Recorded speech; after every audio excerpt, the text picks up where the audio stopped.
Thank you everyone for joining us for this webinar, Trade Show Booth Lighting Design from Start to Finish with Mike Mahoney. My name is Mallory Misnarsic and I'm the project manager here at Harman. Just a few things before we get started. Everyone on the call is muted to keep down noise levels during this webinar. However, there is a Q&A function where you can submit questions to the presenter and I'll try to answer as many as possible at the end. This webinar will also be recorded and a link will be made available a few days after this presentation. We do have a number of other webinars taking place over the next few months for audio, lighting, video, and control. We encourage you to take a look at the different webinars in our Learning Sessions workshop series on pro.harman.com, as well as visiting Harman Professional Training to see our many on-demand and certification courses that are available to you for free. And now I'd like to introduce you to Mike, the presenter for today's webinar. Mike is a live entertainment lighting professional with over 30 years of international experience. He is the owner and operator of Mahoney Design, Inc., based out of Chicago, Illinois, and his resume includes everything from concert tours and television to theater and architecture. And now I'll pass it over to you, Mike. Thanks, Melanie. Thank you very much for that introduction. Delighted to be here. And before we get rolling, I mean, this is going to be pretty loosey-goosey for me, but I did script something because I think it's important to say, and I don't want to miss out. First of all, I want to thank Martin Harman, especially Mallory, Brad, and Laura for putting this all together for us. Since Brad and I talked a few months back, I've watched some of these learning sessions, and I went and I looked to pick through some names and found some people that I knew, and then grabbed onto those first. And of course, I love those guys, and they're great, but there's so many things in there that I just didn't know. So I appreciate that you guys are doing that for free and that you're helping us learn. On a daily basis, I continue to learn stuff. And so I think it's a great opportunity for all of us, and I appreciate that a lot. And thank you to anybody that's here today or watching later, because it means you care about your industry and you care about the craft. And of course, that's why we're all here. And then I'll read this because I don't want to mess it up because it's important.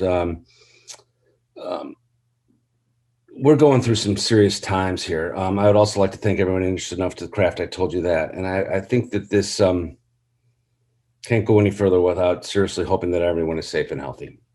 The pandemic has touched all of us in one way or another. And I'm happy to report that our family has had few cases of COVID, but none of them real seriously. So I honestly hope for everybody out there that you're COVID-free and that you're safe and healthy. And if anybody in your family or anybody you know has passed away, I'm truly, truly, truly sorry.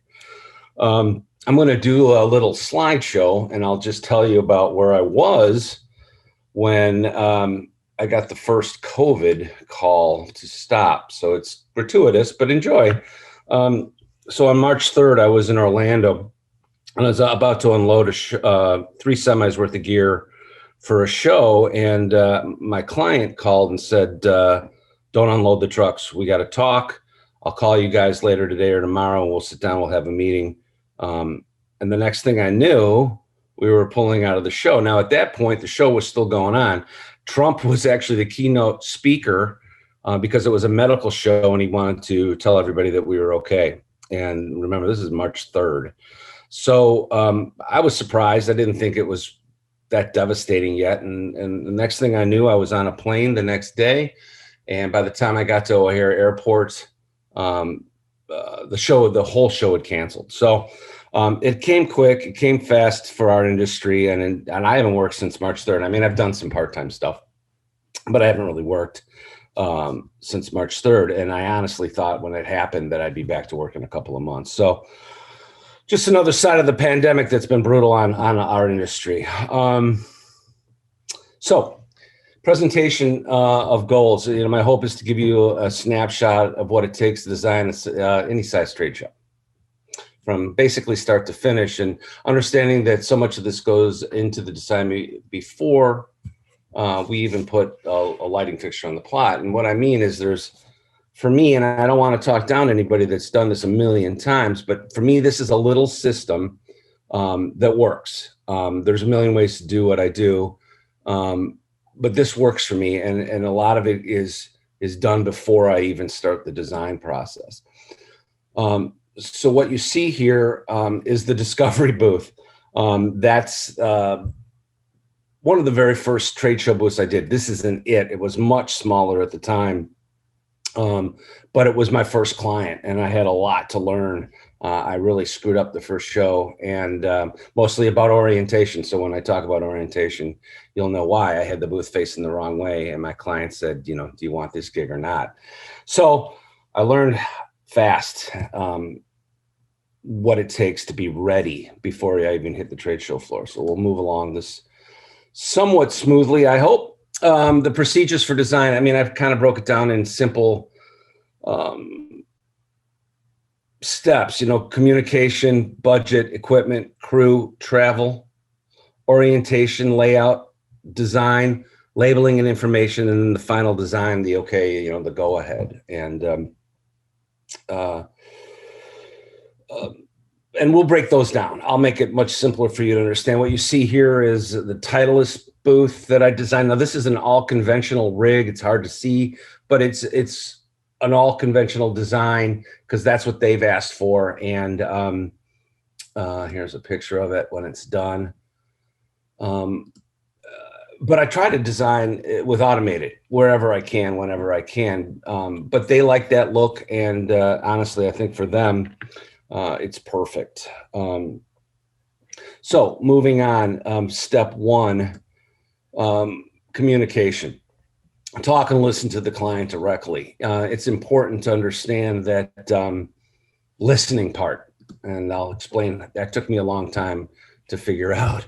Find the highest person in the chain of command. And what I mean by that is I've been burned. I don't want to say drastically, but I've talked to somebody that wasn't the person with the vision, and the show never seemed to go right. So I've always since then tried to find the producer or the assistant producer or the creative that is in charge of the overall final look that's going to take that to his boss or the main client and try to get their ideas or their vision of what they want so that I know that I'm not missing anything. Go to them in person if possible. So in other words, if you can set up a meeting now, I didn't know what Zoom was a year ago. I had no idea.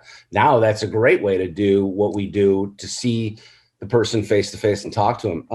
But try to go to them in person, put your face in front of their face. I think it's helpful. Go to the meeting with an open mind.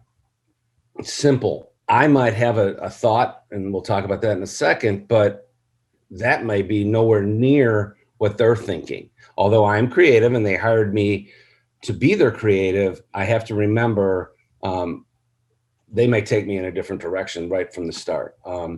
So go to the meeting with a few ideas. And so that's exactly that. It's go there with the thought process, come up with a couple ideas. Don't go in there just expecting them to tell you what they want and then just roll with it. Go with them to take them possibly in a direction, the vision that you've got from what you've seen so far. Before you say anything other than hello, listen. And I think that's important. It took me a long time to understand that I've never lost an account by listening, but I have by saying too much. And so listening is a skill. I'm still working on it, but it's a key in developing a relationship, especially with creatives. Make sure you ask as many questions as needed to fully understand your client's creative goals. Simply said, understand when you're there and when you leave that meeting, what your next, what you're going to be doing in the next week or two to get this thing ready to roll. Make sure you understand how much money your client has set aside for lighting and your role as a designer. Now that breaks up into two parts.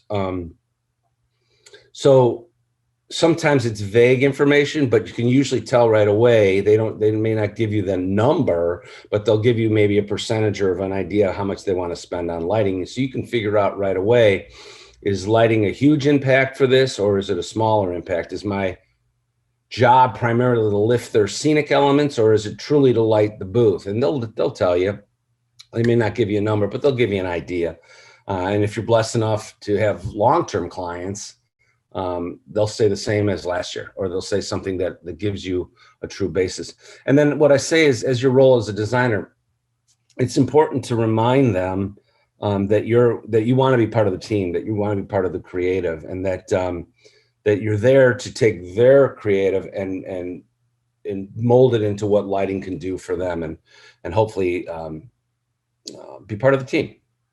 And leave the meeting with your client having complete confidence in you. It's easier said than done, but the goal is, if you've listened and you know what they want, leave them telling them that you got it, and that you're good to go. And even if you're not 100% sure, let them feel comfortable in knowing that you understand what they want and you're good to go. I know that seems common sense, but it's important for them to get it. Budget. But we're going to talk a little bit about budget. It's boring. It's nothing to do with design, right? But it is everything to do with how far you can go and how much you can do. Budget includes everything in your design process. So it's from that first call, that first meeting and on. So how much can I bill for pre-production? So pre-production is a word I use, and I'll talk about it more as we move on. I use it more than the word design fee. And I found that our clients don't really want to pay for design fees, which is strange to me, but they understand the word pre-production and they're willing to roll with pre-production. I mean, that's everything from Zoom calls to parking. They don't want to see all that, but parking, tolls, Zoom meetings, time equals money, right? So everything that goes into paperwork and everything before you show up on site is pre-production, and you sort of have to be smart on how you build pre-production. Not everybody wants to pay a flat fee, so you need to be able to explain to them how much goes into pre-production costs and not design fee costs. Who will the vendor be? Important relationships, right? So I can't tell you how blessed I've been to work with companies like, Pete's and Christie's, and primarily Upstaging, where I worked for a while, and the relationships with other companies like Brown Note and Four Wall and people like that have really saved my butt. And so kind of having an idea of who I'm going to use ahead of time is important. And we're going to get into all of this. It's, is the vendor local, or is he from out of town? Is he, I know for a fact that one of my favorite go-tos is Upstaging, and I know for a fact that their equipment will work, but I can't always afford to use them because they're based out of the Midwest. They're based out of Chicago area where I live.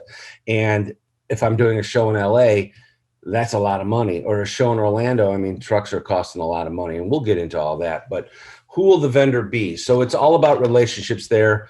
It's also thinking about distance. It's also thinking about who the people are. What gear will I use? Will it be conventional? Will it be automated?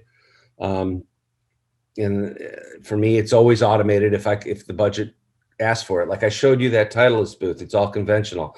They are one of the biggest companies in golf, and they're also one of the most controlling when it comes to budget, especially lighting, because I'm an add-on. And so what I've been able to do is save them money by going conventional.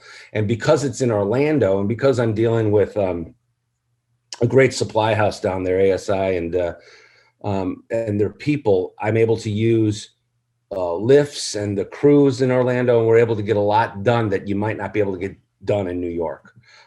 So I have to think about all that. So I'm thinking, am I going to go conventional? Am I going to go automated? What am I going to do, and how am I going to do that as I'm moving through this? Will my lights be automated or conventional? That's exactly what I'm talking about. We just discussed it. So it's pretty straightforward. What can I afford to use? How much power draw will it have? All that other stuff. And who's my crew going to be? And that's more of a personal thing. I love my go-to guys. I love some of the independents that I work with on that Titleist booth. There's some guys in Orlando that I use, and they know who they are. And then I bring some guys in from Chicago, Mike Walker and some of the other guys that I work with a lot. And I just know them. I know what they like to do at the gig. I know what they like to eat. I know what they like to do when they're off the gig. Some of them, enjoy baseball games. Some of them enjoy playing golf. And that's what I'm explaining here. Will my crew be from the vendor or from the independent, or will they be independent contractors? And this is what we're going to talk about next. It's about cost. I have to think about, first of all, my relationships with these people, and here we go. What will the travel costs be? So in other words, can I get my independents? Let's say the show's in Vegas. My independents are from Florida or Chicago. Can I afford to fly them in there? What will those costs be? Where's the gear going to come from? What will the cost be? And we'll get into that in a little more detail as we move through this. And that's what I'm saying here. How will I get everyone to the job and everything to the job? And so as we go into the next slide, we're talking about vendor relationships.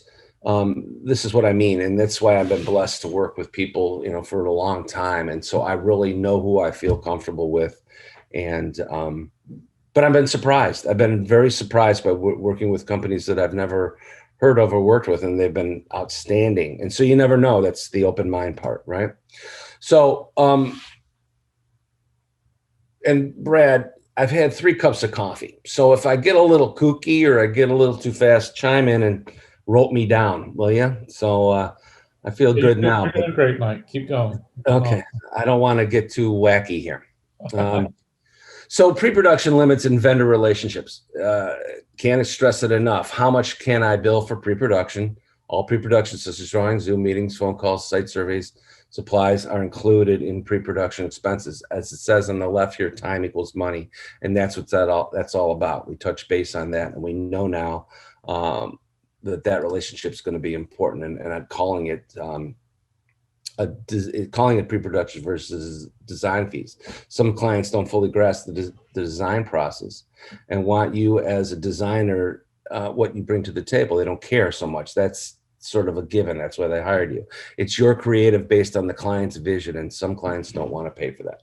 And I mean that with all due respect. I understand that. And that's why I call it pre-production, and I keep very close eye on everything I do from the time I get to the call to the time that I show up on the show floor. And we talked about this already, but who will the lighting vendor be? And that's your relationship with the vendor will save you tons of time. Understanding that you both need to work together seamlessly to pull off a great show is vital. Knowing they have the fixtures you like and the gear will work out of the box is a huge time saver. And I can't say that enough. I've worked with companies, they will remain nameless, where you hire them.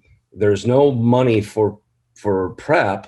The gear shows up in boxes unlabeled. And if I'm in Chicago or New York, Philadelphia, and I have to start with my crew off to the side, well, let's just say the rigging's going on, and start labeling cables and marking things, I'm in a lot of trouble. I'm already behind. So having a company, that will do pre-production work, labeling, getting everything ready, understands what it takes. So when you hit the floor running. There's no wasted time spent on a show floor prepping a system and then hoping, fingers crossed, that when you fire up the rig, everything turns on. So let's talk a little more about lighting fixtures, because that's important. What gear will I use? We've kind of talked about this, but in a closer look at it, consider the building's power locations, power drops, in booth location, AC rack locations. All those things should come first. Run a quick power draw to make sure you have what you need and the cost of the power from the venue. And I know this seems a little excessive, but it doesn't have to be totally detailed, but it will give you an idea. Let's just say I'm looking at a quote, and I'm going to show you this in a minute, and it's costing $9,000 to $10,000 for a power drop. And then depending on the size of the power drop, it could cost even more. And I'll get into that. So I'm considering power draw as I'm deciding which lighting fixtures I want to use. And then we've talked about this, but the budget will drive this decision. Will it be automated or conventional? I prefer all automated fixtures when the budget allows. Understanding what my vendor has in stock is important. After I have a conception of what I want the booth to look like, and I feel like I can make my decision on gear. So in other words, is the booth going to be changing? Is it going to be bright and white, or is it going to be moody? Does it need color? Does the client not know and has said to you in the pre-production meeting, I don't know yet. I think our branding color is blue, but there's a point here during the day that I might want the booth to go yellow. So, okay, well, right now I'm figuring out a way to tell them how to use automated fixtures so that I can make that happen, and that it'll cost a little more, but I can make that happen. And then we'll talk about crew, which I've already touched on, but it's really important to discuss what crew will I have. I prefer my go-tos as I just, my independent contractors, mostly because of familiarity and knowing their strengths and weaknesses is helpful. Understanding the system that I will design will help me decide who I will call. And in other words, if I'm needing media servers or I'm needing content designers or whatever, I have to think about that ahead of time. Those are specialists. They're probably going to have to do two things. You're probably going to have to hang lights and then move over. Do I need a programmer? Is it an MA? Is it a hog? And what I mean is, those are the two lighting consoles that we primarily are using in our industry, the Grand MA or the whole hog. And they both come a long way. I'm a hog guy. Everybody that knows me knows that. They've been pushing me to program MAs for a long time. So I've been learning, but I don't need a howitzer. Sometimes I need a fly swatter. I don't need a $40,000, $50,000 light board. I can get a much more affordable console that'll fit into a closet or a cabinet that is just as powerful for what I need it to do. I need to understand what console I'm going to have so I can decide who's going to be my programmer and so on. And it goes into detail, and it's all pretty much common sense. What is the size of the booth and what do I need my crew to do? And that's usually how I make my decision there. Will the crew, they be from the vendor, or will they be independent contractors? The budget drives this decision. The budget is tight. I may need to rely on a vendor for a crew. This can save money if they are local and don't need the flights and hotels. And I mean, that's pretty straightforward, right? So if I'm in Denver and they can't afford me to fly a crew and hotel a crew, then I will ask the local vendor if they have somebody to cover it. In most of the times, I'll always try to be there for load in, but I can't always be there for load out. So it's important that I trust them, and I'm relying on the project manager from the vendor to tell me that whoever they're sending has got my back. That's important. And then finally, and most important, treat your crew with respect. It's taken me a long time. I won't tell you that I'm perfect at this. It's I pissed off some people over the years, and I paid heavily for it. It's a small industry, right? It's not. I mean, we all kind of know each other. It's everything's word of mouth, and it's really important that I remember that one day the guy that's pulling cable for me or my master electrician, in a month, I could be working for them. I might get a call to program a show or do something, and they may be my boss. And if I was not respectful and kind to that person, how do you think they're going to treat me when I'm working for them? Or I may not even get the gig because they'll remember. So it's taken me a long time to realize how important kindness and empathy is. And it's key. It's key in all relationships, but it's absolutely key in our business because we are a small community of people, and we basically work word of mouth. So travel, kind of touched on it. Let's go through it. How will I get myself in the crew to the show? Travel and logistics can be a deal breaker if not handled correctly. Booking flights, hotel rides is a skill of its own, and that's why we have travel agents. Personally, I'm my own travel agent. I do 90% of my own travel bookings. Why give the money to a third party? I got some notes on this. I think it's funny, and I want to share it because it's key.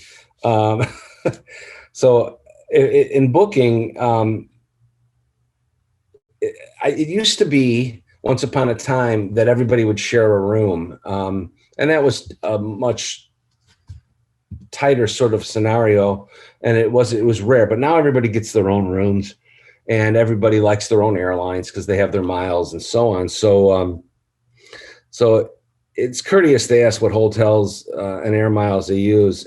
It's not mandatory, but if I can, I always try to get them on their flights that they can use their miles for. I think that's important, and it's a courteous thing to do when you're able to do it. And a lot of times the client will book travel, and that's fine too, because then it's not part of my budget; it becomes part of theirs. How will I get the gear to the show? Understand how many trucks and what size will need to make sure that your vendor does a bill of lading. So you have an idea of weight. Make sure you have all trucks, drivers' cell phone numbers. Your job will come to a screeching halt if the driver is not in the loading dock on time. Let's unpack that a little bit. Trucks are expensive. Chicago to Orlando right now is for a semi is somewhere in the $10,000 range. I could be wrong. I don't know if that's changed, but it could be. Then there's drayage. So when your gear in the semi gets to a venue, that venue may weigh it and then charge you per pound to bring that gear into the building. And that's an expense that I need to understand. That's what the bill of lading's for. The client often will ask me, well, how much is all your gear going to weigh? And if I have a bill of lading, I can tell them exactly. And also it helps me on the loadout to know how the vendor packed it so that I can pack it and get it back into the truck, or have whoever's there for me pack it and get it into the truck properly, knowing that we didn't leave anything behind. I mean, there's equipment lists and packing lists and all that, but the bill of lading is a great way to save me time understanding weight, because you got to do one on the way out of a venue anyway. So why not know that and have that information? And the cell phone number for the truck drivers, I can't tell you how many times I've had to call my clients, wake them up wherever they are and say, hey, do you got a number for the third truck, the fourth truck? They're not here and nobody seems to know where they are. And inevitably, they've usually either gotten stuck in marshaling or they're waiting somewhere they're not supposed to be, but that's key. So there's nothing worse than having 24 union stagehands standing around tapping their toes and your truck is MIA. So don't let that happen.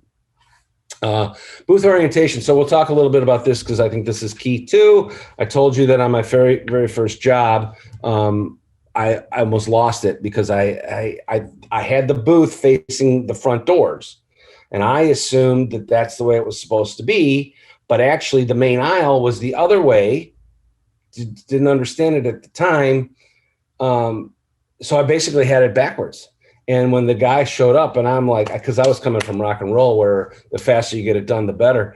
So when I came in, I'm like, I'm done. I'm out of here. He's like, it's facing the wrong way. Change it, or you're going to lose the gig. So that was a long night for me. So orientation, and we're going to break this down a little bit because it's important. And so I'm going to talk about this TDK booth that I did at CES this year. Earlier, I think it was January. I'm losing track of time now. But this booth is in a funky spot, and that's why I'm doing it. This is flow of traffic. This is flow of traffic. This is flow of traffic. But they're surrounded by these huge booths.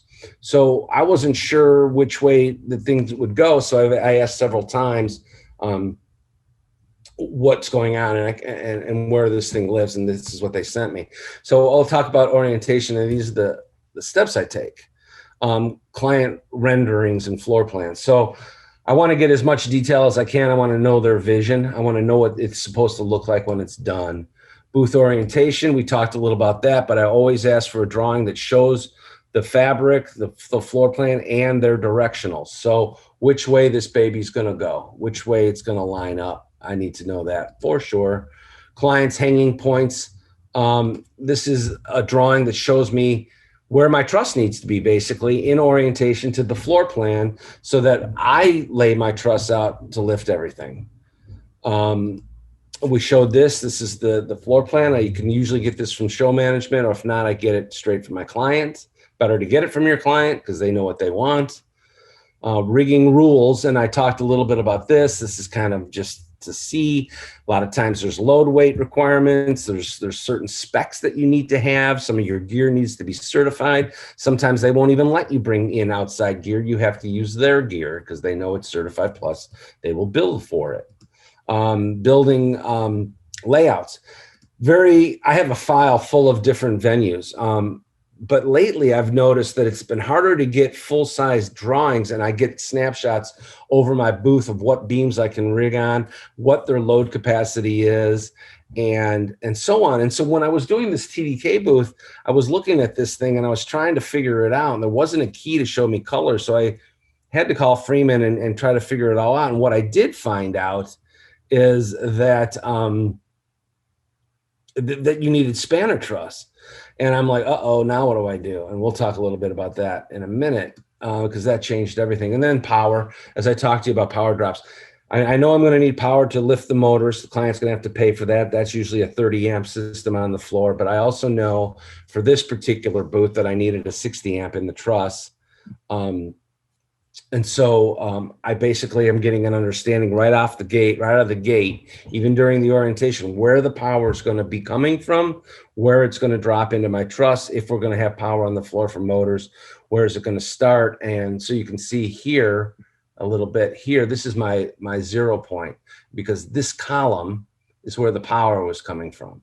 So I know that the closest corner to the power is this corner. So I basically made that my 0, corner. And then you can see billing for power is expensive.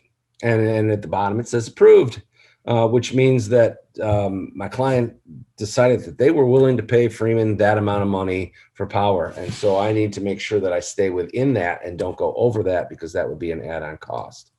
Catwalks are great if you want to put your power up in the catwalk. If you want to be able to drop cables down from the catwalk, so on and so forth. But in this particular location, in this gig, there was no catwalk, but there was these air handlers and big obstacles that were in the way. And so these gray trusses are spanner trusses. And we didn't know about that right away. And now this is my truss design that would pick up that big square sign or U-shaped sign, and then this curved sign that was in here. We were just going to do dead hangs from the ceiling. But my client wanted 24 feet of trim height. And with the spanner trusses, the max I could get, the max by burying motors and pushing, was 22 feet. So that was a huge change. And we'll talk about that a little bit as we move into this. But that was a huge change. So I have to confirm this all with the client, right? So confirmation, I'll pound through this. Renderings. Okay, this is what they want their booth to look like. I had to tell them it was going to be a little lower. The lights would be closer to the sign, but we could still get the sign at 20 feet. The truss would just be 2 feet above it instead of 4 feet. Orientation, we know the orientation. I've taken their final drawings and I've laid it in to make sure that they sign off on the fact that this is where it's going to be. And then I have a note in there, move large sign back into booth 1 foot 6 inches so I could get it inside the spanner. The current curved sign can stay if it's needed, so it stays right where they wanted it. But I need them to tell me it's okay to move that big sign in a little bit. And then once again, confirm pick point drawings. I take their pick point drawings and I do my simple pick point drawing. As we get into the design process, I'll explain that a little bit more, but I need them to see that I've taken their pick point drawings and I'm going to use them exactly the way they wanted, minus the slight move about bringing the box in. Trim height issue, we discussed that. So in other words, these lights, I need to show them that instead of being 4 feet above the truss where the lights wouldn't be in the way of the sign, it will be possible that these lights may impede into the sign, and I'll do my very best. So what I ended up doing is taking these 5 lights and top hanging them here, and I out hung all of this stuff. So nothing blocked. It worked out really well for what it was. The rigging plot, I send this to Freeman because this booth was not, they didn't have the money to have a crew there or to send me out early. So I had to rely on Freeman because CES is such a big show. They did this almost a month before the show opened. It's crazy how in advance it was. And my fingers were crossed that when I got there, it would all be in the right spot. So you can see my 5 motor points, there's my 0, 0 point. My power is going to end up right here in the truss. And I don't show spanner truss because it's not my responsibility to tell Freeman how to rig spanner truss. I know what they've got. They've given me a sort of a quick list on where it's how much they need, and I'm going to trust. And I've talked about trim heights. So it's a 20-inch box truss, trims at 22 feet from the floor. That's vital. They never said 100% sure they would do it, but I finally got a hold of a rigger in Vegas that I knew, and he said he would make sure that I had my 22 feet, and I trusted him. Power layout, and I told you guys this is where my power would be. It's closest to that column, and I put a 60 amp up there to run everything, and I had to make sure I stayed within that 60 amps and do the job of light. And the job for lighting was just to light the sign and the curve sign. That's it. I left house lights on, and you know, the rest of the booth was lit ambient, which is what they asked for. The lighting plot is as follows. It's pretty straightforward. I love these Titan high bays. I can talk about them in detail as we move on, but basically they are an LED light, 4 foot long, that are for factories, warehouses. And upstaging helped me design a barn door on one side to keep the overflow of light directed in towards the booth. And I'm so grateful that they helped find those lights, one, and then they were able to modify them so they worked. And I could tie them in series. Boy, I'll tell you, Ryan Bernice can be mad at me that I don't know this, but I think they're like 140 watts a pop. So I can put a bunch together and have them all in, you know, like 1, 2, 3, 4, 5, 6, 7, 8 lights in one circuit. I think that's probably pushing it, but that's what I did. And then, you know, I got Lecos, 750 watt and so on. I'm showing the distances for everything. I want to give them as much detail as possible, since I couldn't be there for most of this. I needed to trust that Freeman was going to get it done. And if I give them as much detail as possible, they did, and they did a great job. So now we're going to get into the meats and potatoes. That's pretty much why we're all here, right? Lighting design. And, you know, but it's important to understand that all that stuff that goes into it before we get started is key. Because if I don't have that information, my client doesn't know, well, a couple things are going to happen. Either I'm going to fail miserably, or my client's going to be really upset that I've charged them, or Freeman or whoever, GES or whoever, is charging them an extra $5,000 for add-ons or things that I missed in the process of power, rigging, lighting, and everything that goes into and above the booth. So here I'm going to once again show you some slides, and I'll just tell you about quickly how I got into the design process of trade shows, and then we'll move right into that, and I won't hold you guys hostage much longer. So in college, I went to college as a graphic artist. I wanted to do album covers, and I realized I wasn't that good of an artist, but I'd always had friends that were in bands or theater. And so I hung around with the theater folk, and I started to learn about angle and light. And I really, really liked it. And then when I left college, I was doing whatever I could to make money. I was waiting tables, tending bar, but I was always doing lights for bands, you know, buddies or cousins or whatever. And I'd mix sound, or I'd set up the drum set. I'd do whatever was needed, but I always found myself gravitating towards design. So, you know, so after local bands and after breaking fingers and blowing up engines and rental trucks, I went to touring, started at Pete's Lights in the early 80s, and toured for 12 years until about 97 when we had our first child.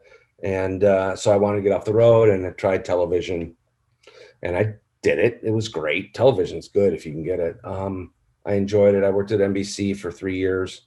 And then I got a call from John Bonnick at Upstaging. They needed a corporate lighting designer. My daughter had been born, and my wife was willing to let me leave the house for a little while. I think she actually preferred that I disappear for a little while. So I was hoping I wouldn't travel as much, but as it turned out, I traveled just as much, if not more, in the corporate world. But I loved it, and so I've done corporate theater. I've done all sorts of different things, but I've landed comfortably in trade show booth lighting, and the relationships I started building with Available Light with Steven and Bill there were just getting started last year, and things were really starting to roll until the pandemic hit, and I was really looking forward to working with those guys too. And just, I mean, I was booked in November all the way through 2020, June and July. So I was really excited about what was going on in the trade show industry, and I'm fingers crossed. I'm pretty sure we're going to be back. So procedures for booth lighting. So the short story is I fell into it. It started with rock and roll and then ended up here, and super grateful and super lucky to have the gig that I have. So we're going to knock through all of these relatively quickly, but I want to break it down real quick for you. Align show floor plans, clients' booth drawings, ask for clean top plan views, building riggable beams and layouts. We'll talk about that. Scale all layers and classes so they match. Arrange drawings in proper size plotter paper. Simple booth space directional layouts. Simple 3D product walls and displays, simple hanging scenic signs and canopies. We talked a little bit about that, but the reason I say simple but 3D is because I want to be able to manipulate my drawings, and I don't want them to get slowed down by seriously detailed 3D rendering drawings. Video and audio, additional items that are going to go in the truss, 3D truss configurations to lift the booth properties and lights, achieving as many dead hangs as possible. We'll talk about that.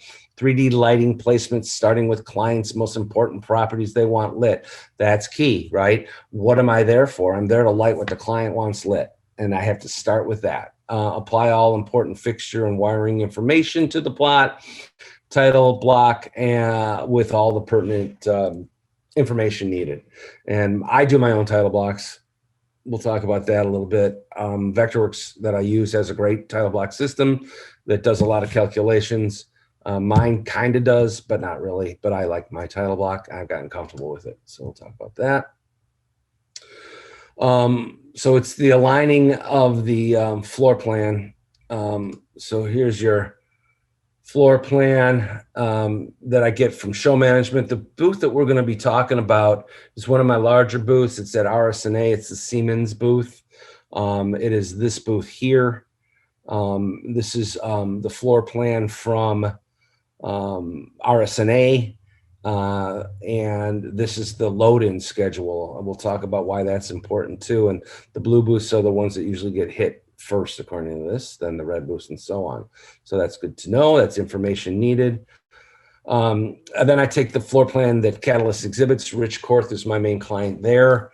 Working with Gino from Nth Degree and Nancy Gelford from Catalyst to sort of follow their lead. They're my main people. Those three people are the ones that will tell me what to do, make or break my day, and keep me in line.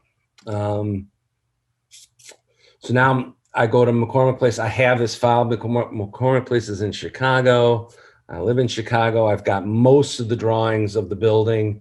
Sometimes I call the Freeman guys, Mike and Ryan and those guys, and they'll give me more detail on what they've changed or what I need to know about load weights. But this is the North Hall at McCormick Place. Now I'm going to put all those together so I can see how my booth sits, where it lives, the orientation of it, and where the beams are overhead. It's extremely important for me to understand this going in so that I know how to design my truss layout. So layers and classes, so they match. Basically, this is common sense stuff if you're a drafter, but this looks like it's in 1/8 scale, and it just shows me all my layers, and starting with the way I lay things out. This is pretty common. These are probably more layers than I would normally use on a booth because we do get into such detail on this. It's a relatively large booth, so there's a little more detail. Plus, I'm talking with my master electrician, Ryan Berniasen from Upstaging, and Matt Bilek, and I'm trying to make sure that I'm doing things in a way that they then can take the drawings and manipulate them as well. They take them and go into much more detail than I do.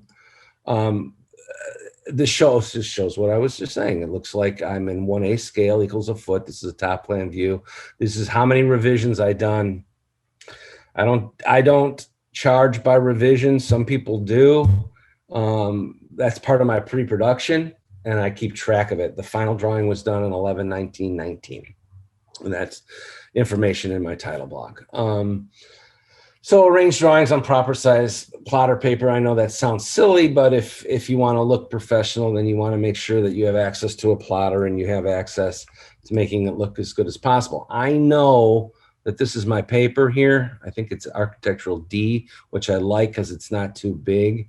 So I can see that the way that I've laid this out, I've got a lot of space at the bottom of this drawing. That's where my title block will end up going. So it'll be a horizontal instead of a vertical title block. I know that, and then I can work with the drawing, and I can take views, snapshots, whatever I want of that drawing now that it's laid out, and I can print out plots as needed as we move along. This explains all that, and I'll get into this in a second. It shows the size and the width of Architectural D. It's kind of boring, but it's important to know. This is the new crew room at Upstaging. This is Architectural D, and this is the way I have it oriented. I have it left to right. So I know that I can talk to that printer. I always start every booth with the simple, after I've gotten everything from the client, with a simple 2D layout of the booth. This shows the orientation, center line, and so on. I know right now that this is north, but I'll add it into the title block so that everybody else knows it's north. I'll add in my client's layout to mine, and I'm going to start drawing in little 3D. I use green as the low layer. I don't know why I started doing that. Maybe it's green as grass. But I show that in green so that I can manipulate this quicker. That drawing, just that simple drawing that I got from the client, was huge. And every time I wanted to look at it in an isometric view, it would chug. So when I break it down into simple blocks, it still does everything I needed to do. It shows me the walls I need. It shows me the machines and things that I need to light, but I can zip through a drawing super quick. So now I'm going to talk about hanging signs in the booth. The client's going to send me a drawing with their pick points. I lay that over my layout, which is my orientation layout, which is my base. I see I've got a boatload of pickup points on this booth. So I've got to think first about how I'm going to do that. And so I'll take their drawing, which is not too big. It's only 2D, and I'll make it 3D of all their pick points. And then I'll make that nice and clean. I'll get rid of their stuff and I'll show it in 3D so that I can show the clients and manipulate it, what they're trying to get across. I've always done scenic hanging stuff in orange. I'm not sure why. Once again, maybe because it's Catalyst colors, maybe because it's Siemens colors. I don't know why, but I always have. It works for me. And I've always done video in purple. Don't know why, but I do. It works for me, and that's the video wall that's going to hang. And you can see that I got a challenge right now because I've got a huge canopy that is literally connected to this video wall. So it's going to be interesting on how we're going to lift that. And those are going to be several questions. And I'm going to work with the video guy, Frank Sinise, and try to figure that all out. So now we're showing simple 3D drawings of the video, audio, and additional items. So now I'm adding in whatever I need to add in. This comes usually later, but I try to get the information as soon as I can because I know that I'm going to have speakers. They told me that there's going to be some presentation in the front of the booth, but they haven't told me what it's going to be yet. Frank has told me that he's got some spy cams. Gino wants me to make sure that I put them in the right location and that I drop power for them so he doesn't have to worry about that. So I show a cable path for video, where it's going to go so that it goes down in the closet. I show some notes to make sure that they know that this is going to hang 4 feet below the truss and so on. All information that can change, but at least I'm covering my back. In the process of configuring everything to lift the booth, you see what I've got to lift, right? This is basically the booth and what I'm lifting. There's no lights yet. I know that there's product, but now I'm going to have to start laying in truss. And I want to lay in truss so that I'm primarily covering all the things that need to be lifted. So you know that this truss is, you know that this truss is, and I'm going to show you some more in a minute. And I know this truss is, and I know I got a bunch of pipes, because they would rather pay for hanging some pipes than to run another, whatever, 30 something motors, which take almost an hour to rig a piece, and put me in a pretty bad spot as far as bridles and all the time. So I'm going to hang 2 long trusses and then hang a bunch of pipe, and it worked out pretty darn good. And then this shows some more truss work. They called me and said, we're adding this entertainment thing in the front. So I added a little truss here. I added this, and I'll get into some detail. I added these 2 little trusses because these are the 2 main machines that they wanted to do strobing and pyro and smoke and this huge reveal. And I'm like, okay. So I just threw in some trusses to get ready, and then I label everything. So they understand when I say, you know, X truss, B truss, C truss, all that, they know what I'm talking about. Everybody knows what I'm talking about. It's just a simple labeling system. I do it this way because I have bad eyes. I can see this. And then I'm able to show the client real quick what I'm going to do. And I can flip around really fast and show them heights and trim heights and so on. And so we talked about dead hangs. We talked about how it's almost an hour a motor. I mean, it's better than that on RSNA because we have a big crew and then we got a solid crew, but there's a lot going on here. I mean, this is a 300-foot by 80-foot booth. So it's a football field of lights. And so you're talking, you know, 100 and something motors. So I show you this because I want you to see it if you can. And this is those long trusses over the canopy with those pipes that haven't gone on yet. But I use HUD truss. Even though there's only a light maybe every 15 feet, it's a huge time saving to have upstaging put everything in the shop, in the truss, and then bring it to me. The wheels go off and clip on, and you can see that almost all of these are dead hangs. There's a few bridles, but not too many. Almost everything is a dead hang. And that's going to save time, and that's going to save money, and that's going to assure that I get the trim heights that I need to get there. So now achieving those dead hangs. You'll see what I've got. You'll see the beams. You'll see my points are hitting almost all dead hangs. There are some bridles, and you'll see these. So once they started adding stuff, I circled these because I was doing load calcs, and these were coming in my calculations as being too high, weighing too much for the area. So I had questions, and I knew I would need to ask my crew and Freeman what to do. And I think we ended up adding a motor here and adding a motor here. I don't know if we added a motor here or not, but they were starting to throw the load calcs that Vectorworks was giving me off, and I was starting to get nervous that I couldn't achieve these dead hangs. And as it turned out, we needed to add motors, but better to do it in front. And then I show the motors and their trim heights and everything in there. You can see these are the ones that I was concerned about, but this is what we've got, and this is where we're heading with motor layout. And primarily, I would say 80% of the rig was all dead hangs, which was great. This is that special area. I'll just talk briefly on this because, you know, I loved it. It was really cool, but it was added on at the last minute. And this did change a lot of what we were doing and the way we were going to lift everything. And they asked me to create a blackout drape. So what they wanted is they had video content that had a slow teal lines running, and they wanted me to do that. So we were going to hang video tiles. And it was too expensive and it was too heavy. So we ended up using X-Bar 20s. And this is kind of convoluted, but it gives you an idea of what I showed them. So these are the X-Bar 20s. This is X-Grid. This is the O-Truss and the P-Truss for their displays. And this is showing now that we reconfigured these trusses from going this way to going this way. And we lift this canopy. And then I would pre-rig motors in this truss to lift the video wall. So it could all be together seamlessly. And that's a topic for another day on what we did to do that. But it shows you that I needed 200 amps here, 100 amps here, this and that there. And so this is why these areas started increasing in weight as we were well into the design process, because this front of the booth was becoming exciting. It was really cool. I'm going to show you some pictures that give you an idea, and then I'll show you a little video because I was pretty proud of it. This is the video content, and this is our X-Bar 20s. And Matt Bialik just he used MA and he did an animation in the console that pretty much followed this look that the video wall was doing with the ceiling that we created, and getting the proper distance between the bottom of the light and the canopy was key to make it look pretty much like the video. And you can see that we had a presenter under there. So how the heck am I going to make sure she's popping and she's underneath a black canopy that's below the truss? So yay, challenges, but we got there. We just used some drop arms. Here's a quick little video. I think it'll play for me. Let me see if it does. It's not a great video because I did it on my phone, but you can see how slow everything moves.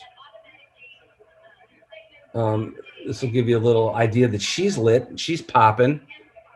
The lights that I had to drop down were there, but you can see that it's sort of tied in with content, and that's key, right? That we're gonna understand content and go with it. So now we're gonna start placing lights, which is what we've all been waiting for. And so we can see here what I do is I put in focus lines.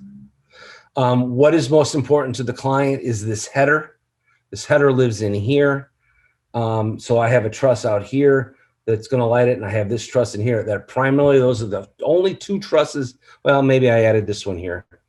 Those are the only trusses I added that didn't lift a property that the client needed lifted. So I don't have a lot of wasted space. I don't have a lot of extra motors for lighting, but they're definitely in the right spot to light this header and to light all the product. And then this is the reception desk. This is how I got in underneath there. So I'm using focus lines so I know what real estate I'm going to be taking on the truss. So I know that my priority is the signs, then the machines, and then the walls, and so on. So once I've done all that, I can start into anything else, like underneath this canopy, adding in stuff. And this truss was primarily added for audio, but it ended up becoming a nice, I'll show you a close up, a nice add-on for lighting. So I put in some extra lights in here. I had a lot of audio hanging there. These are T-pipes, all these with the red lines, and so they can get underneath the canopy and light the talent. And this is one of those trusses that I'll show you in detail. And so then I show the client, because especially Frieder in Germany, they want to know that the truss isn't going to block any of their signage and so on. And once again, we've got a big system. So I'm just showing them a quick front view, showing them that the lights are above all their scenic elements, and so that we can move forward with that. Apply important fixtures and wiring information. So like I could go into, before I move on this, I could go into the design process in detail of exactly what I do, but it's the same as anybody would design. But for me, it's just understanding what the client wants lit first, so that the real estate on the truss that I take is in perfect position for their main items. General booth lighting will come, of course, eventually. I think I have a note here. So as explained during the budget process, I already have a solid idea of what fixtures I will be using and what most important to light as far as the clients are concerned. In some cases, it's not just the products and displays, but branding, company name, taglines, and etc. Therefore, I need to know exactly where all these things are going to go in space. Sometimes the clients will move a tagline or a logo and not think it's important to let me know. So I'm extremely diligent in asking my client to send me new renderings if anything moves. And I can't tell you how important that is, because we might be in the design process for a month and they may move some like a wall or a tagline because somebody asked them to do it, and they might forget to tell me. And now I've got a light on that truss to light that tagline. And now I have to get a union crew to bring a boom lift in and to move that light 4, 5, 10 feet over to grab that tagline. So I want to know exactly what's going on with them, so that I'm moving lights as they're moving signage. Once the products, displays, company logos are all accounted for, I'll double check everything with the client to see if there's any presenters in the booth and that they need light. So I might need a special for a person talking. If so, they may require a more theatrical approach, and I apply that from what I learned in theater, which is just some black light some fill light and some key light, and I try to work that into a trade show booth, which is a very big and active space. And so there you go. So, I mean, basically, those are my notes. At last, I'll draw the general booth lighting. I will use the remaining truss space for this. With any automated system, it is easier than with a conventional system, and that's obvious because I can roll around with a console on a wheels and program around whatever. If they move something on the floor, a machine or a display, I can move the light from the ground. It is way more cost effective. Even though it costs more for equipment on the front end, on the back end, it is way more affordable for me to have an automated system, so I don't have to keep sending up a union crew in a bucket truck for a few hours to move some lights in the air. So now we're labeling. Gino, who I explained is in charge of this booth. He is with Nth Degree, and he is meticulous on how this thing goes. And so what he's done over the years is he's given me a system. He tells me what he wants in first and how many motors, and then I can coordinate through him with the riggers what motors and what areas need to be addressed first, then second, and then third, which is some of this little stuff, and then fourth, this outside. So basically, I'm allowing him the ability to kind of work right behind me. So once this huge canopy is up, he can build it and go. And then he can start building the second story deck underneath it. So the last thing I need to do to Gino is to hold him up. So his information is vital. And he tells you 21 motors, 18 motors, 34 motors, and I don't know, 14 motors. Those are the motors in the time, and usually 2 days, 2.5 days to get that done. So, 100 something motors to get done in 3 days at McCormick Place and not hold up the scenic build is key. I cannot go into the third day or even the 2.5 day and keep them from doing their job, or they won't get it done in time, and then I'm in trouble. So having a detailed idea and showing them how it's going to go is key. And then this is that center area. You can see in a little more detail what we're trying to do there. I want the client to understand, and I label these things in such a way that I can do that ribbon chase that we were doing. And I know the numbers, and my crew at Upstation can take this, and then they can add everything they need to do data-wise. It shows me here, these numbers here, one is a fogger, and these are strobes, the strobes that are on and stay lit. It's awesome. I go into a little detail on that. And then this is basic booth design work here. I've broken this in half. You can see my labeling, the audio, these trusses, everything's here. It shows my cable path. This is how I do it. Now, I'm blessed on this show that I don't have to show multi-placement. I don't have to do all that stuff. I show the guys where the signs are going to drop, power to the signs, and so on. But they go and they figured it all out, and it's a wiring. To me, it's a nightmare. For them, I think they enjoy doing it. This shows fixtures, and in this case, I'm looking over here because I'm looking at my big screen. This is a Martin Mac Viper profile. I use these all the time, especially on the canopies. It tells me I'm using it as a canopy. It tells me it's wattage. It's truss I. Now my guys have gone in and they've told me that it's even though it's my number is 304, they've called it 42. It's in universe 22, whatever this means, U dimmer, whatever that means to Ryan, that's his information. Let me click on this. And then more information about the field angle, which is just the way that Vectorworks does it. The weight of the fixture, which is key in figuring out load weights. Once again, it's a Viper. It's a Martin fixture. Its user address is 22/246. That means something to Ryan. And thank God it means something to him. And then we go down, universe address 22, absolute address, don't have a clue, DMX address, so on and so forth. But Ryan does, and he's figured out all his necessary wiring. Title block configuration. So I told you I do my own. I keep it real simple. I like it this way. I have calculations that I keep on a different sheet, but I don't think the client needs to see all that. So it's Siemens, it's RSNA, it's McCormick Place, it's the booth number, it's the hall number, it's the dates, it's me, it's my name, it's the truss and lighting is the layout that you're looking at. And this particular drawing was a top plan view in A scale. It shows how many revisions, and the final, it shows my client, which is Catalyst, and Rich Course information if you need to get a hold of him, and the vendor, Upstaging, and John Bonnick's information if you need to get a hold of him, information on trim heights, a little picture of the booth. And then on the other side that it goes down, more information. I will go into all this, but it's everything. Rear canopy 7 feet from the bottom of the HUD truss. All this information is important to my crew, to Freeman, my client, not so much, but to the people that actually have to build the booth, very important. I break down every truss with the trim heights. I want to know from the top of the trim to the bottom of the trim heights, so that when we start rigging, we know there's no issues. I know that I've got 21 tons and 67 half tons in this. I know this is my truss counts, and this is coming from Upstaging, this is coming from Freeman, yada, yada, yada. These are all the fixtures that I use. And once again, I think that what's important to remember is that we could spend another hour on talking about design concepts and what fixtures to use. I love Martin. I use them as much and often. They are my workhorse.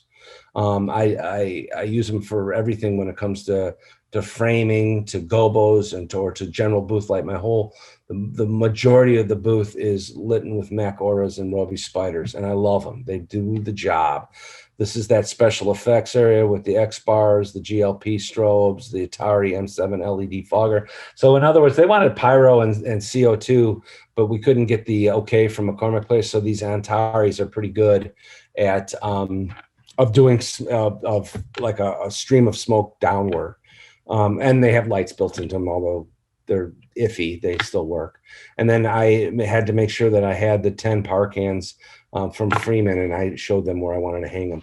I'm going to show you some pictures of the booth after it was done. And I'm very proud of this. I think that everybody works so hard on this thing. And these aren't renderings. I mean, this is actually the booth taken by my client, pictures, and it's exactly the way the renderings looked. I mean, very proud of the way that turned out. Couldn't be more grateful to everybody that I worked with doing it. And I'll end with this little slideshow. It shows a few more pictures of Siemens booths that I do, and I'll just use my this for a closing statement, and you got some gratuitous photos of other work. We could, like I said, we could talk about design work, basic fixtures used, why, mood of the booth, color gobo, color temperatures, effects, and video content, and talking with video content for hours. But once we have developed some minor skills and we have a good eye, we've made a great start. However, the relationships are what matter. I'm truly grateful to have worked with alongside some of the kindest and most talented people in our industry. Goes without saying, I could not have done this without any of them. And they know who they are because I emailed them all to let them know that this was happening and that their names might be mentioned. And once again, I'm so lucky to be in this industry, and I'm so grateful to Martin Harmon for putting this on and giving me a platform and something to do during COVID, because I have been squirrely. So that's really all I've got. I thank you so much for listening. Hey, Mike, we did have a couple questions if you have some time. Without a doubt. Perfect. The first question is, hey, Mike, who turns your lights on and off every day? So there's a couple different ways to do that. That's probably coming from my video director, because I've actually paid them on certain booths to, since they're in there in the morning, sometimes I'll go in to turn it on, but they'll turn it off for me.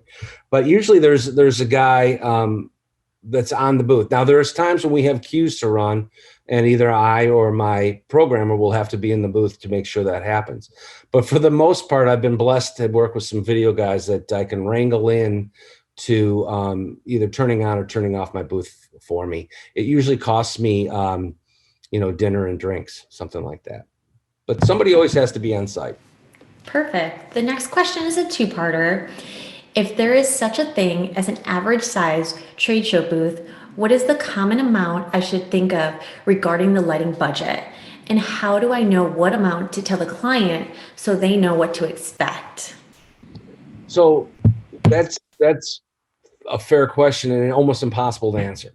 So let's just say you're doing a 40-40 booth, and it really depends on what they need lifted, right? So is your job solely to light the booth, or is your job also to lift their scenic elements, and they're creative, they're branding.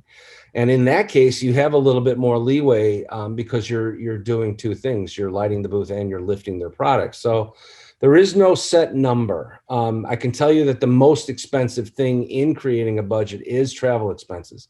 So you got to look at that, right? So you got to think, how many guys, how much truck, and all that. And if I said $20,000 was a good starting point for any booth, I would probably be close. But I got a strong feeling that when we all get back to work after this long break, the budgets are going to be a little different, possibly a little tighter. Things will have changed. So you have to be flexible and you have to be willing to listen. And if the guy says, I've only got 10 grand to spend on this booth for lighting, then I'll ask a question, 10 grand for lights. And then how much for the truss, to lift your signs, because that's different, right? And he'll say, nope, 10 grand to lift the truss, lift the signs, lift the lights for you, for your guys, everything. And then I've got to figure out how to do that. So there is not one set number for any booth at any time, in my belief. You've got to be flexible. Great. The next question is, at what stage of the client's booth design process do they typically bring in a lighting designer, and how much ability do you have to move scenic elements if needed? So usually I'm brought in once the design concept is done. Very rarely, and it does happen, they'll bring me in for ideas and thoughts, but that's not my job. They're creating the booth and they're selling it to their main client, the top end client, the name that's on the booth. So what'll happen in the conversation is do you want this booth lit? Is usually what a producer from an exhibit house will say, or the client may say, we want this sign to stand out. Those words might happen in a conversation, and then I'll get the call. But they'll always have a concept. They'll always have a rendering. They'll always have a plan. And I have very, very little control over moving anything. I fight real hard with Siemens because, and I don't mean fight in a bad way. I try to explain to them that they want their signs lit white. If you see any of those renderings, that's not easy to do. That's a 300-foot long sign that's lit with 80 fixtures, and each fixture has a hotspot, so it's taken a long time to come up with a way of lighting that is smooth. So I always ask Rich Korth and Frieder if I can move that sign into the booth a little bit more. I think the minimum distance is 14 feet from the end of the light to the fabric to get enough distance to get enough spread to light something smooth. So I will only interject on moving anything if I think that I can't achieve it because it's too close to an aisle or it's blocked by something else. Otherwise, that's not up to me. That's up to them. Great. The next question is, how often do venue house lights or other booth lighting effects interfere with your lighting design, and how do you solve these problems? That's a great question because it's funny. And I mean that sincerely. I mean, that is always an issue. I'm blessed. I don't design anymore for me. I design for the people around me because I know that those other lighting guys are going to be looking at my booth and judging it. Oh, look at that, there's a burnout, or that doesn't look right. And I do the same thing. I look at my neighbors and most of them I know. So if there's a light or a strobe or some effect or something coming from a video wall that's flashing into the booth, I usually don't say anything until my client says something to me. And then I'll go directly to the lighting designer, not the crew, not the master electrician, but the designer, if I can find them. And I'll ask them, I go, this is what's coming down the road. This is the train I see coming. What can we do about it? And 90% of the time, they'll just say, oh, here, and they'll move it. And it's done. If it's a big video wall effect, they may say, hey, right now, we're not even close. We're running it full. By the time we start the show, it'll be running at 10%. It shouldn't be an issue. And so then I make notes and I walk with my client to where those issues were, let's just say on Friday, and come Monday, I'll walk with my client and see if there's still an issue. And if they are, I'll go back. But it's just a conversation, and you try not to be too bullish about it because I might have a light that's shining in their booth that I need there. and it's hard for me to move because it'll affect the way my booth looks. So it's a give and take. Perfect. The next question is, how do Union City's labor costs adapt to your budget? They are the budget, right? So my, whatever you want to call it, $20,000 on a big booth is small in comparison to coming into New York to Javits or Chicago, McCormick, or wherever, Philly for that matter. Philly's one of the harder places I've had to work because there's so many unions in there. In Philly, you've got the Teamsters at the dock, then you've got a crew that takes it from the dock to a yellow line inside the building, and then another union comes and picks it up from that yellow line and brings it into your booth, that where you can, then you're working with your stagehands in the booth. So there's 4 unions that are involved before I'm even using the riggers and the stagehands to hang the lights. So I stay out of that, and I purposely stay out of the billing for the budget for the unions and the drayage costs and all that stuff. And I try to stay out of it completely so that my client's dealing with that. So there's not 2 numbers coming, or there's not 2 people talking. But my guess is if I'm at $20,000, there's 3 or 4 times that for a booth. It's just the way it is. Great. The next question is there a dress code for trade show lighting designers when meeting in person with corporate clients? Well, of course. So I mentioned I got off the road touring, where I often and only wore shorts and a black t-shirt. And I wear that on the show floor when I'm working, but when I'm meeting clients, that picture of me up there on the screen is as best dressed as you're ever going to see me. I'm not a big tie and suit jacket guy, but when it calls for, I will. And I'll always ask dress code, and my clients will tell me. It's usually it's what I'm wearing here, a button-up shirt, a pullover, either nice jeans or khakis. It's common sense, right? I'm not showing up to a corporate client meeting in a concert tee, skinny puppy concert t-shirt and some ripped torn shorts, professional. Perfect. The next question is, how often are you working with video as part of your design, and do you use media servers for this? Yes, and all the time. And I say all the time in the bigger booths, all the time. Now, I think it's cool because I think the industry's heading that way, and I think that that's going to be more of what's involved. And I call that specialist. I'm not a media server guy, and I don't claim to be. And I'm not a content designer, and I don't claim to be. My job is to look at the creative, and I once again try to do this right off the bat. If I know that the color scheme of a booth in this particular case is green and blue, and I know that the content that they're going to be delivering me is green and blue, and I know that they want some of their canopies lit, I know that I'm going to use the green and blue scheme. At least I'm just going to start that way. But when it comes to media, there's a lot of guys involved, right? There's content builders, there's media server guys, there's designers, there's video technicians, and so on.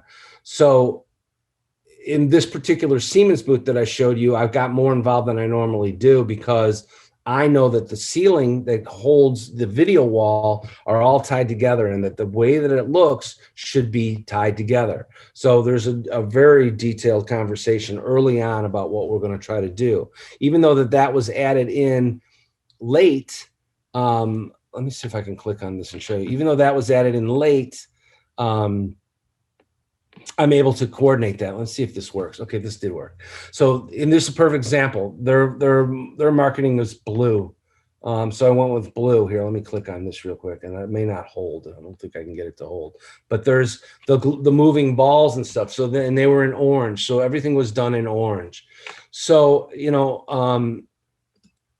that's all video. That even in the kinetic balls, that's all done by a media server, and it's done by a separate crew. And I need to know that. I need to coordinate with it. So depends on the size of the booth, but always coordinating, and always have a media server guy in my back pocket in case I need him. Great. It looks like we have one more question, and that is, what software platforms are key tools for you? So I have 2 tools that are the main tools, I think, for most guys, but certainly for me. It's Vectorworks, which so with Vectorworks, I have a contract, a yearly contract. I think I'm paying close to $500 a year to get their software updates and whatever they do, which is, I think, a completely fair price for what they have. It's extremely powerful drafting software, and I do everything in there. Heck, I even do furniture layouts for my house in Vectorworks so that I can show my wife where I think the couch needs to be moved to. I mean, I'm a little crazy that way, but Vectorworks is the tool that I use to do all my drafting, and I'm able to do renderings from it. So I can start, if I do something in 3D, I can use RenderWorks and have a nice enough rendering to show a client what it's going to look like. If I have to take it to the next step, I can drop that into a Cinema 4D or some other drafting program, but it'll take it. And then my MacBook Pro, damn, that are expensive. I mean, Macs are expensive, but they're easy to use. They're fast. They're reliable. So it's pretty much Vectorworks and my MacBook Pro and my backpack with some tape measures and a light meter. That's me. I mean, I'm a business of one, and I rely on unions and independents and everybody else to help me to make it happen. Great. Well, that looks like all the questions we have. I want to thank everyone for joining us today. And thanks, Mike, for this presentation. It was a great one. Thank you very, very much. Yeah, thank you, Mike. That was excellent. Really enjoyed Thanks, Brad. it. I didn't have to call on you. No, you did great. I knew you would. Thanks. I hope everyone has a great rest of their day.